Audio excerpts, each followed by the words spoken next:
is Joy News Prime. Muslim viewers here in Ghana and the world over, this is Joy News Prime. Here on Joy News on Multi-TV. In this edition, more than 700 Muslim pilgrims killed in Hajj stampede in Mecca, Saudi Arabia, as the faithful around the world mark al-Adha.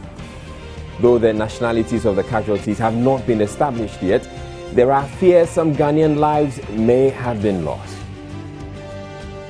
Meanwhile, here in Ghana, hundreds of Muslims have been marking the day with prayers calling for peace and unity.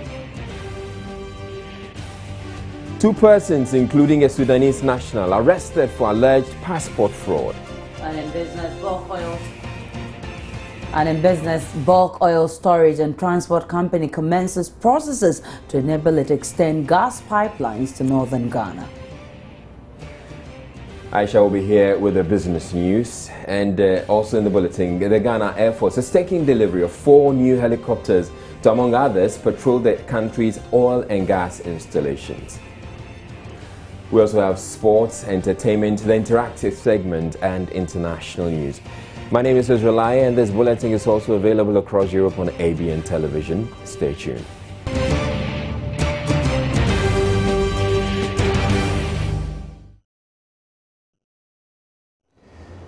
Now, very first story, more than 700 people have been crushed to death in a stampede outside Mecca, and more than 850 injured in the deadliest disaster on the annual Hajj pilgrimage in about 25 years.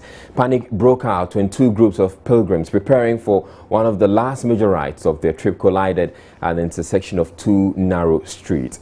Within minutes, the tarmac was a macabre jumble of disheveled, partially clothed bodies. Now, you can see some pictures there on the screen.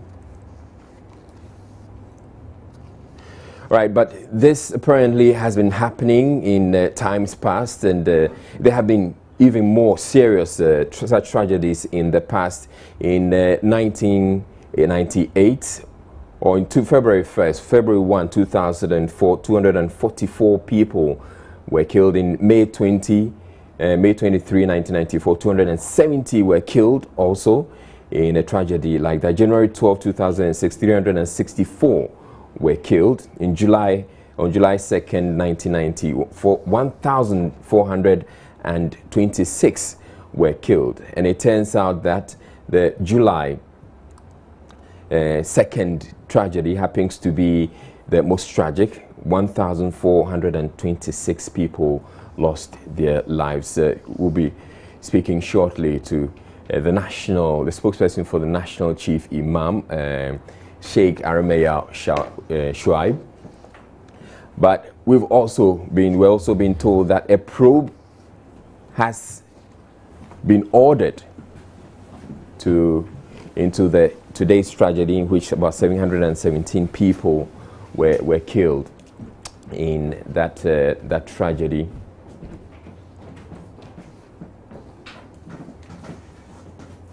All right, so I have Sheikh Shuaib joining me in the studio now. Good evening to you. Now, what do you make of the tragedy that took place, that occurred in Mecca? Thank you very much. This tragedy is not the first of its kind. Like you just reported, I mean, you gave a chronology of some of these things that have happened in the past. But it's very disturbing. It gives a certain impression that probably safety arrangements are not enough to guarantee the safety and comfort of the.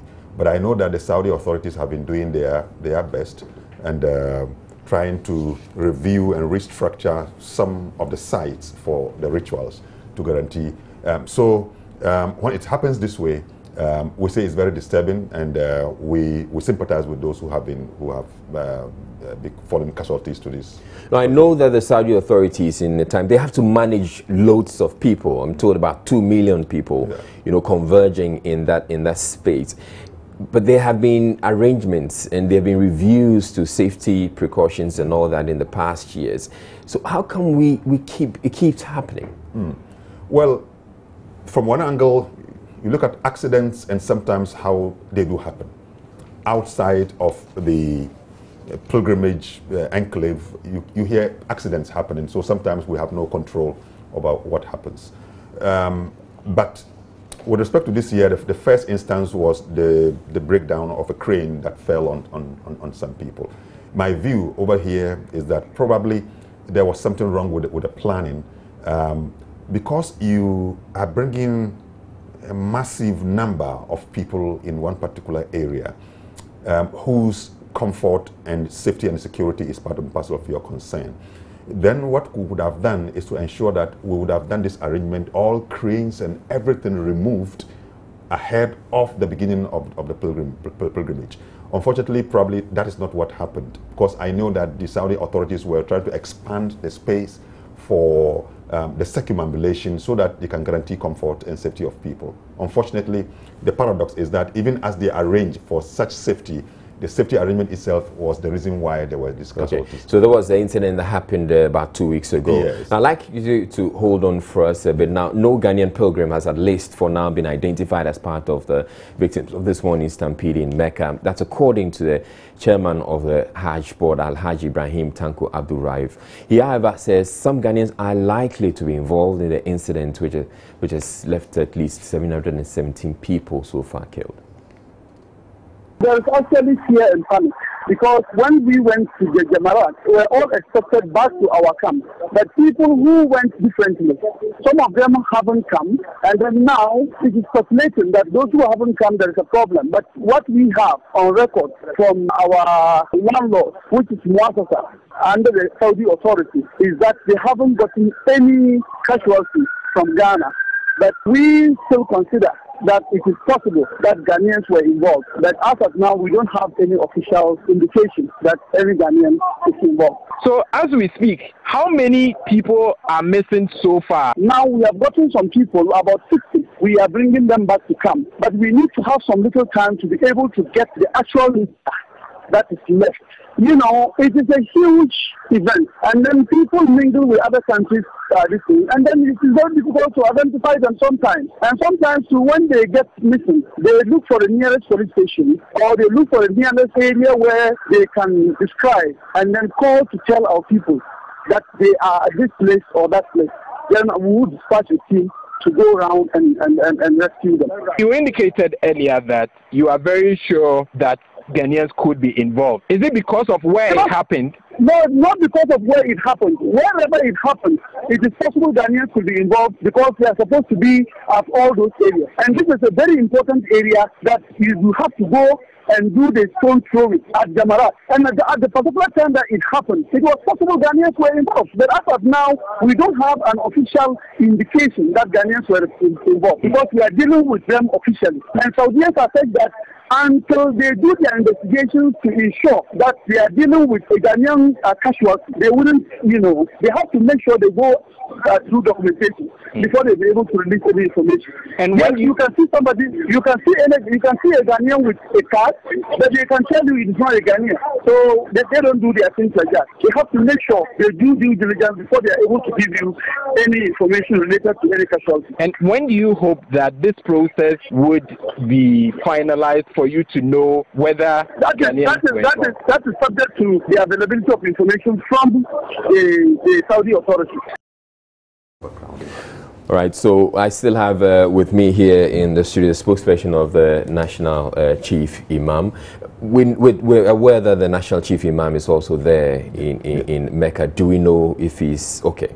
The Chief Imam is safe as far as my update goes. I just spotted him leading some Ghanaian pilgrims to say a prayer for the nation that I saw him sitting. So as far as we know at the moment, he is safe, and we are monitoring the situation to hear exactly.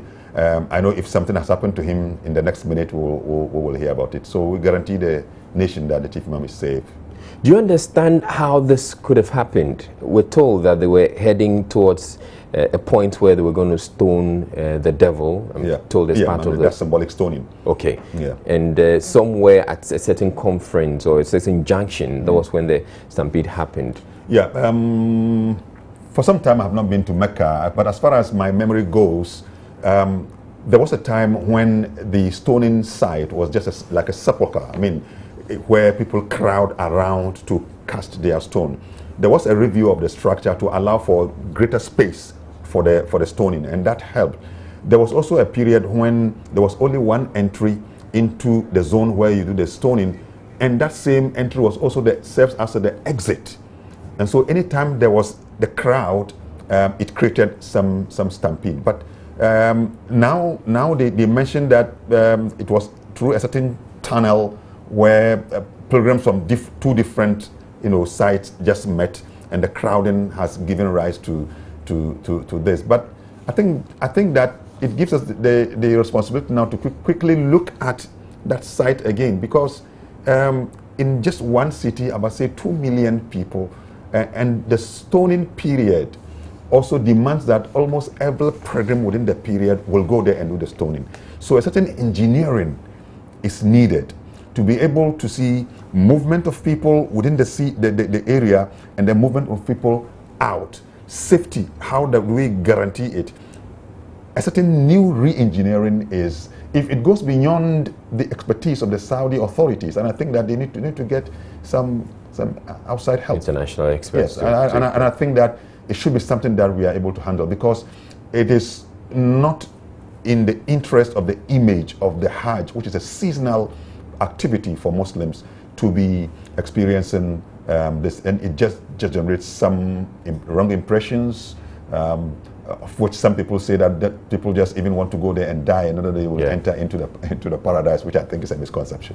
Is it? Because my understanding is that if it happens that you're on a pilgrimage and you pass away, you're going straight to is it Jannah? Jannah, that's the paradise. Yes. Yeah. You see, what I want people to understand is that the religion wants you to go and perform the Hajj and come back. That is why it is said that whoever goes to perform the pilgrimage, authentic pilgrimage, and he comes back like cleansed like the day he was born. Flowing from the logic of this particular text of the Hadith, that it means that every pilgrim goes in order that he comes back. When you are going, your well-wishers, friends, family members come close to you. With excitement, they see you off, and they wait to see you back in excitement. So it doesn't go with that logic at all. But if that happens to you as an accident over there, because wherever we go, the time of our death is not something that we all know. If it happens because of the circumstance in which you died, you go through the ritual, you are cleansed by our belief, you generate the compassion of God, which He pardons your sins, and then you gain qualification to enter into the paradise. So when it happens, yeah, it is there. But it is not, the notion is not that you want to go there in order to die. That is not the issue. All right. Thank you very much, Sheikh Barima Osei. He's the spokesperson for the National Chief Imam. One other person that we know is in Mecca performing the Hajj is a vice or the running mate of the 2016 flag bearer of the New Patriotic Party, and he's posted something on Facebook. At least he tells us he's fine. We're going to check out what exactly he has on Facebook.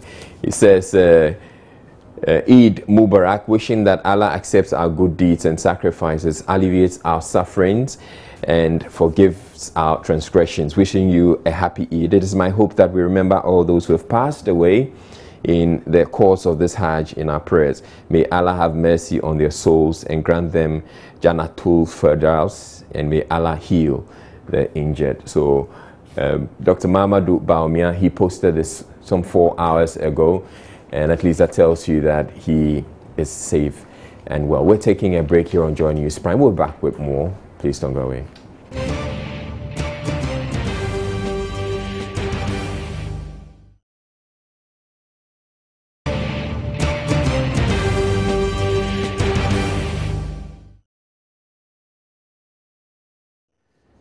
You're watching Joy News Prime, and thank you very much for staying. Muslims across the country are celebrating al-Adha, a day set aside to mark the symbolic sacrifice to Allah. Hundreds of Muslims gathered at the Independence Square here in Accra to observe the day. Some Muslim leaders called for peace and unity. The message that we have is a package from the Council of Zongo Chiefs, or called the Muslim Chiefs, a message of peace and unity. We want the Muslim Ummah, wherever they may be, they may try to be in peace with one another. You know, peace in our homes, in our community, and everywhere that we are. It's very important we do so, because without peace, without unity, we cannot do much for our country. What does this day mean for you and Muslims? This is a very important day. This day is set aside to commemorate Prophet Abraham, may peace be upon him, for agreeing to sacrifice his beloved child for the sake of Allah Almighty. It's obedience.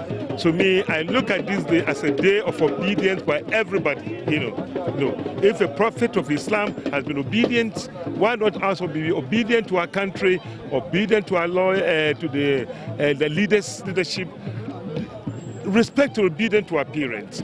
That the word obedient, it cuts across everybody. So this day, I look at it, we are celebrating a day of obedience for the leadership. Now, Vice President Park Osei celebrated the Eid with Muslims in Accra, the Ifwa Saladan Park. In an address, he encouraged unity between religions in Ghana and also tasked parents to be vigilant about their warped use of the internet to adopt dangerous foreign influences. As the Imam was saying as I got here, we are one people, there's one nation.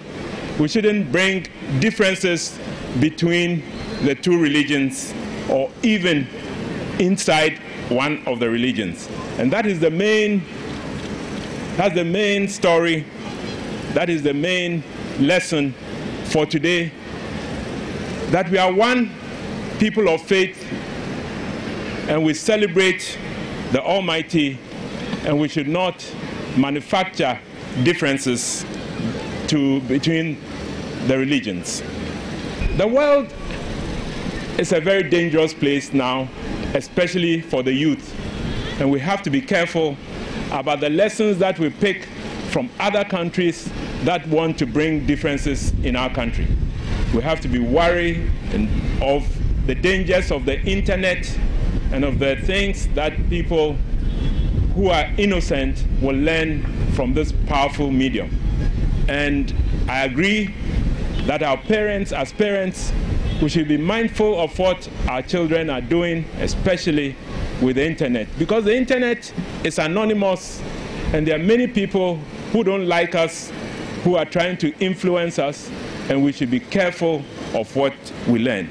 And so I also appeal to our parents to be mindful of the strong influences of the internet, to be able to avert the problems that other countries are going through.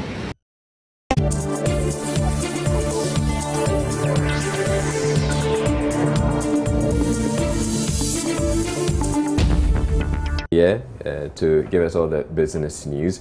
Now, before we start, I want to say Eid Mubarak to you. Thank you very much. Because you're a Muslim. Yeah, I know. Right. Thank you. You said thank you. Are you not supposed to be saying something like something in Arabic to me? I'm supposed to say Eid Mubarak to you if you were a Muslim, but you're a Christian, so all I can say is thank you. But I'm trying to look like a Muslim. Like one of us, so probably I can say Eid Mubarak, Majid Israel.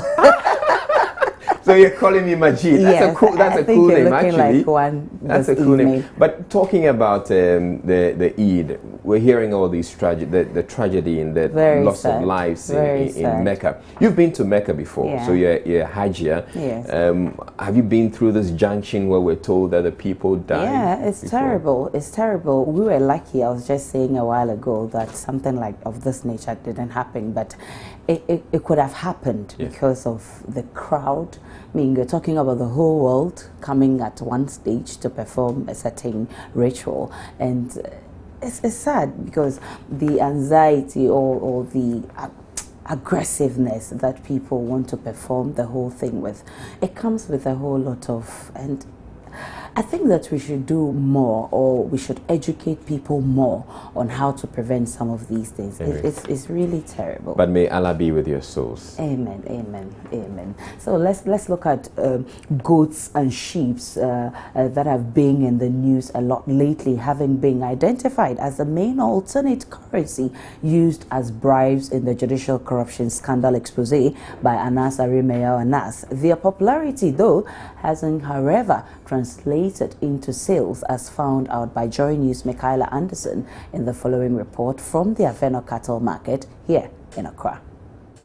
Muslims all over the world are celebrating one of the two most important festivals on the Muslim calendar, al-Adha, which is also known as the Feast of Sacrifice. And already scores of Muslims have trooped to the Avena Kakul market to shop for the day. I've been speaking to some of them who say they are thankful to Allah for making them see today, but they are not happy because they don't have enough money to buy cattle, goat or other foodstuffs to celebrate the day. People are not buying, they are buying the money not rich. Things have become expensive then? Yeah, but when we bought the goat at Boku, 7 million, the thing go come here about 7.4. They go buy them 5 million, 6 million. So they lost plenty money. So this time around, the business is bad? It's bad, too bad. It's too bad. So you have not sold anything at all today? Today, only one. You sold only one. And how much does a goat cost? We get 10 million, we get 7 million, we get 6 million, we get 15 million. That's expensive. Yeah. So you are not happy? I'm not happy. The business is not fine. Ghana say no money, so that the market is no good. People are not buying? People not buy. You have not sold anything since morning? No. But how much does is it goat or sheep? Sheep. How much does a sheep cost? Oh, 6.5, 7 million, go to 10, 12 lakh. So people are not buying as compared to last year? No, people not buy that compared to last year. The prices are too high. Why? And why are the prices high? Some of them are saying the safer has gone up, so the prices have changed. So we are looking to it. You are bargaining. Yes. So if my money, the one that my money will reach, I can, yes. But how are you celebrating the day? Oh, it's very nice. Yes. We thank God that by this time we are alive. Last year by this time we were here. This year we were here. We thank God. We thank to all African countries, Ghana itself. Yeah, we are praying for Ghana so that next year by this time we should be alive, peaceful country, and we wish our brothers and sisters happy year the same. We celebrate the day. The animals have come, the strangers too has come. They all enjoy about the Salah. So all today, all the people enjoy it, but only say the town there is no money. But we thank God for our prayers. We thank God for all what the government too has did. But only say it's the disaster of the place. But still all that we thank God. We thank the government too. So, but there's no money in the system. But all of that we always thanking God for what they have done to us. To other stories, the bulk oil storage and transportation company BOST has commenced processes that would enable it to extend gas pipelines to the northern parts of Ghana. The development could go a long way to reduce the cost of production for such firms and could eventually push utility tariffs downwards. Speaking with Joy Business, Technical and Compliance Manager for BOST at Wilson said an international tendering process towards this project has already been initiated. The development means that independent power producers who have already or are yet to set up generating plants in other parts of the country like Kumasi and Bripe will soon have access to gas from the gas enclave in the western region. Speaking with Joy Business, Technical and Compliance Manager for BOST at Wilson said an international tendering process towards this project has already been initiated. He indicated that BOST is engaged currently in executing the international tender for the front-end engineering design feed for the gas transmission networks. Once that process is completed, it will roll out the initial design of the feed. Well, for us, we are executing our NGT mandate in a very structured manner. We are doing it very professionally. We have engaged the right partners who have the expertise in running such a system. They've had it over years, and we are strategically developing our mandates. So we are going in a very structured manner. We are engaged currently in executing an international tender for the feed, which is the front-end engineering design for the gas transmission network. Once that process, which we are currently engaged in, is completed, we'll roll out the initial design, the front engineering design of the network. After a year, once the feed is completed, we move to the execution of the EPCC, which is the actual construction of the pipelines. We are looking to extend the existing network, which has been built up to from Abuazi to Atuabo. Ghana Gas is currently building from Isiama to Prestia. We're looking to extend that network to Kumasi, where there's demand, and it would move further to Bupe. We're also looking to build from Takoradi to Tema to ensure that the gas that is in the western region is able to be moved to the eastern side. He added that after a year, BOS will commence the execution of the engineering, procurement, construction and commissioning process, which is the actual construction of the pipelines once the feed is completed. I think that as a country we should be clear in our role. As a country we should be very clear as to how we want to move forward. This country is looking to move from a lower middle income to a higher middle income country, and we need a certain level of accelerated growth to be able to get to that level. We cannot keep developing only in the south when there are other portions of the country which ultimately equally also need development. From another point where we need additional power plants located outside the coastal belt of this country. Currently most of our power plants are located along the coast. Should there be any disaster, the country would be in trouble. So it's very important that we can have power plants in the middle belt and further up north, so that in case there's a disaster along the coast, we don't totally shut down as a country, but we'll still have additional power support. BOS is also considering extending its infrastructure from Takoradi to Tema, and according to Mr. Wilson, this is to ensure that the gas that is in the western region is able to move to the eastern side.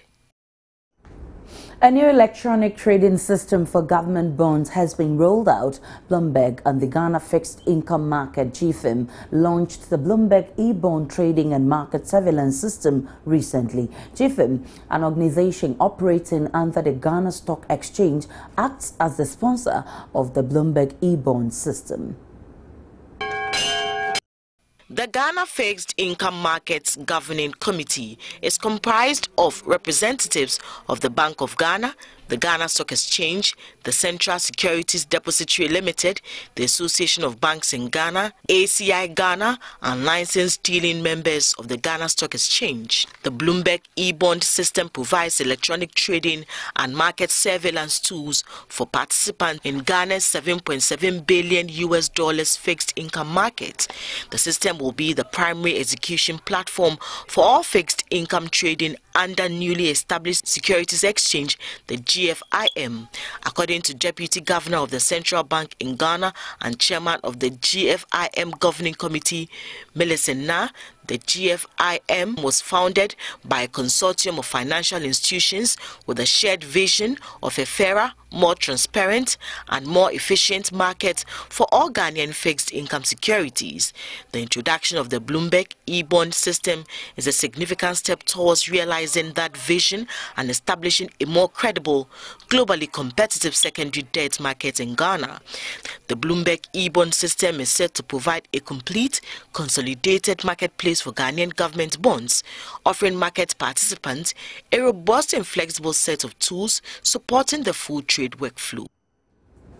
And to some international business, Volkswagen has admitted using the same fake emissions test in Europe as it used in the US. Germany's Transport Minister Alexander Dobrindt says it is not yet known how many of the 11 million vehicles affected were in Europe. He also said other manufacturers' vehicles would be checked. The scandal began unfolding on Friday when the German car giant said it had used software in the US to provide false emission test results. Mr. Dobrindt said he had been told vehicles with 1.6 and 2.0 liter diesel engines are affected by the manipulations that are being talked about. The company's Jetta, Beetle, Golf and Audi A3 models in the US from 2009 to 2015 and the Passat from 2014 to 2015 were fitted with the devices which produced doctored results. The value of Volkswagen has shrunk by around 30% since the scandal was revealed. Separately, BMW shares dropped by 10% on reports the false test had been used by other car makers. The company issued a statement denying the report, saying the group does not manipulate or rig any emission tests. And in other news, Caterpillar, the U.S. maker of construction and mining equipment, has said it could cut its workforce by more than 10,000 by 2018. The company, which employs more than 126,000 worldwide, said it would cut up to 5,000 jobs by the end of 2016. It is looking to reduce annual cost by $1.5 billion by the end of 2016. Caterpillar has been hit by the collapse of commodity prices, which have affected its key customers in the mining and energy sectors. The firm has reduced its revenue forecast for this year by 2% to $48 billion and says earnings next year will fall 5%. It will be first time in the company's 90-year history that sales revenues have fallen for 4 years in a row. Now, fuel wood is That's it for business. My name is Aisha Ibrahim. Israel continues with the news.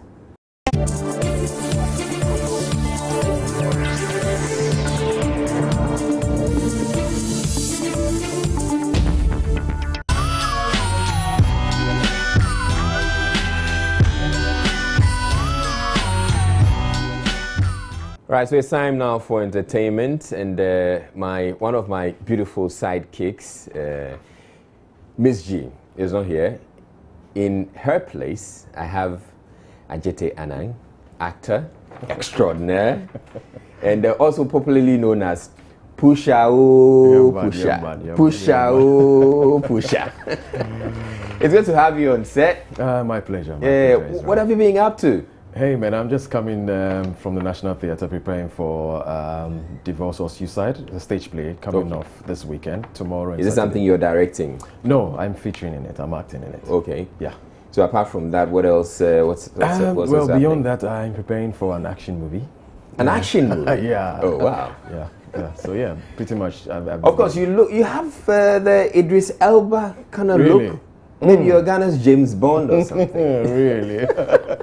We'll talk a lot more about that. But what's coming up on entertainment? Well, you know, the Zubla Zuman is in town. Oh, yeah. Anytime he's in town, you know, Accra electrifies. And so I'm excited. Indeed. And of course, our man, One Love Kubolo, is up to his one loveness. Oh, my goodness. One Love Kubolo. Yeah. He's one guy I'd love to interview, but I'm scared because he's so unpredictable. Well, that makes it fun, shouldn't it?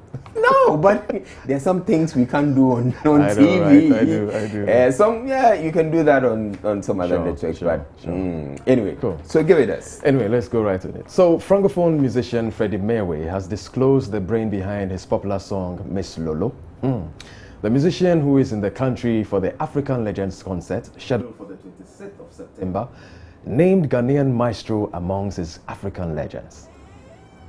Would you call a legend here in Africa?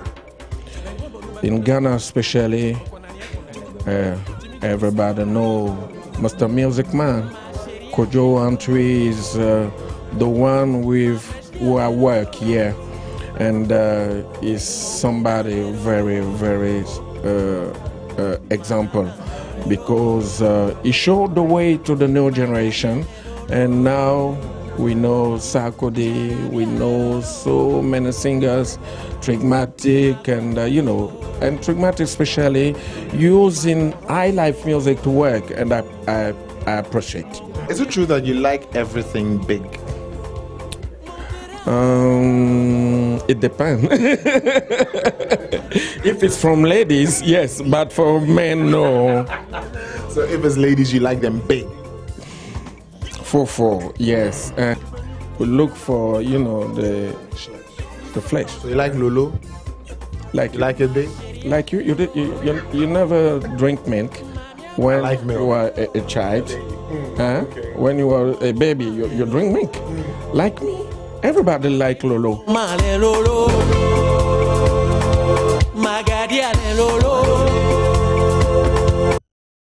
All right, so everybody likes Lolo. I'm sure you like Lolo. Oh yeah, at a point. Yeah. Oh no, well, you haven't stopped liking Lolo. Yeah. I've always liked Lolo, and I still like Lolo. Anyway, let's go on. And so earlier in the day on our morning flagship show, the AM show, we had musicians One Love Kubolo and Ochami Kwame share their sentiments on the state of corruption in the country in relation to the judicial corruption documentary by Anas. This is not an issue for the judges alone. It's a cultural issue that we need to look at from the concept of from the family institution to the financial institution to the religious institution to the judiciary, economic institution. All the institutions must say, I think this is the time where the whole Ghana says, pause. Let us all stop and have a total ministry of orientation to look into our orientation. Where are our values? Where is our direction? Why are we this way? As Africans, we are very pardon and we always give chances, but the problem is the symbiote of this foreign so-called democratic system and our African nature. It doesn't go together, because if you want this system to work, the system that we've adopted from them, inherited from them, we have to be very strict and we have to move our hearts out of our bodies to make the system work. But as Africans, there's a certain endearment in Right, so that was One Love Kubolo. And the judicial corruption thing has been trending for a while now. In fact, Anas is being talked about, is on the lips of just about everybody else. And I expect that clearly, you know, Kumawood, how quickly they can come up with some movie having to do with judicial corruption. I'll be surprised if they haven't actually come up with anything already. But if they were to, or if you were to do a movie, a Kumawood movie, which title would you give this one? I was just thinking about it. I mean, something that will, you know, raise eyebrows, you know. I have no clue, honestly. I'm trying to think about it. The one that readily comes to mind will be, I guess, okay, Goats and Sheep, 1, 2, and 3 or something. Or maybe Anas 1, 2, and 3, or Anas is watching. I mean, you never know. But it's also possible that they may approach you to feature in an Anas movie. Well, it's possible. I mean, why not? I mean, as long as as long as the story is good and you know it's remuneration is good, why not? I'll take a shot at it. Of course, you're a big man, so. Oh no, please. Well, Ochami and Kubolo, a special live rendition of Ochami Kwame's latest single, Small Small. My baby, oh, first learn to run with me, my baby, oh. If you want to walk with me, my baby, oh. Sometimes you crawl with me, my baby, oh. If you want to dance with me, my baby, oh. First learn to sing with me, my baby, oh. If you want to land with me, my baby, oh. All right, it's curious the way One Love Kubolo was sitting. Do you know why? Well, I think it's obvious. It's obvious? I don't know. You tell me. Are you sure? Yeah. Well, the audience know. No, they don't know. You tell us. Well, because we all know that, you know, he hasn't got any backup covering down there. Oh, you mean what we typically call anti-pay? That's it. Okay, so he can't really open his legs, otherwise he would expose his assets. Right. Anyway, as part of our special holiday hangout with celebs, we had musician One Love Kubolo and director of the movie Pastor Paul, Jules David Bartowski, as presenters on the entertainment segment of Joy News Today. The two, after reading a bulletin on Lord Kenya, asking hip life musicians to see God first, dedicated a song to him. For them, I think we should do a song for Lord Kenya and Christ life. Yeah? Yeah. For Lord Kenya? Yeah. Okay, no problem.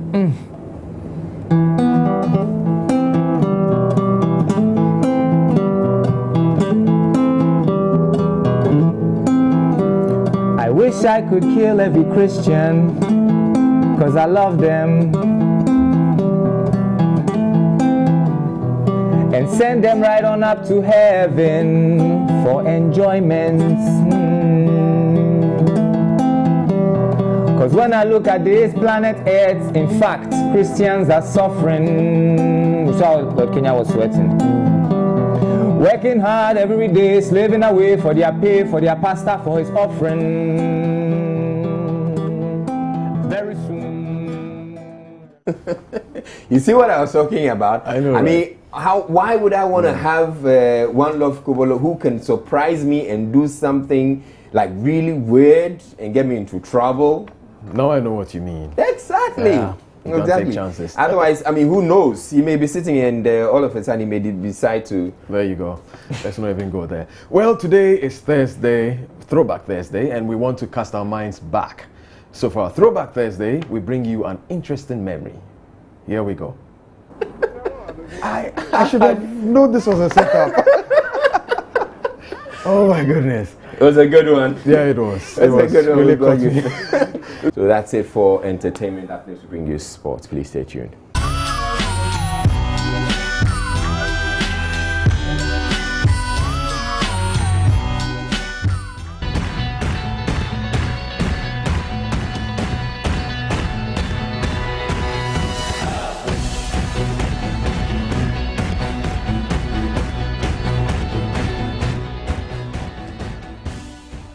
Good evening, Ghana, and welcome to the holiday edition of Sports on News Prime. Let's begin with some news from the camp of the Black Queens. They made us proud by winning the gold medal at the All-African Games, but we understand that the Sports Ministry is owing the ladies quite an amount of money, $10,000, we are told. And the PR of the Ministry of Youth and Sports, Otoplaha, has been speaking to Joy News. He tells us that they are negotiating to pay the ladies.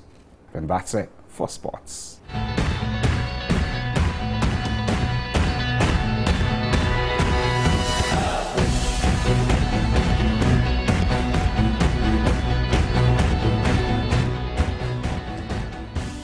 Quick round to our top stories. More than 700 Muslim pilgrims have been killed in a Hajj stampede in Mecca, Saudi Arabia, as the faithful around the world mark al-Adha. Though the nationalities of the casualties have not been established yet, there are fears some Ghanaian lives may have been lost. Meanwhile, here in Ghana, hundreds of Muslims have been marking the day with prayers calling for peace and unity. That'll be all for the bulletin. My name is Israel. I thank you very much for watching and have a good night.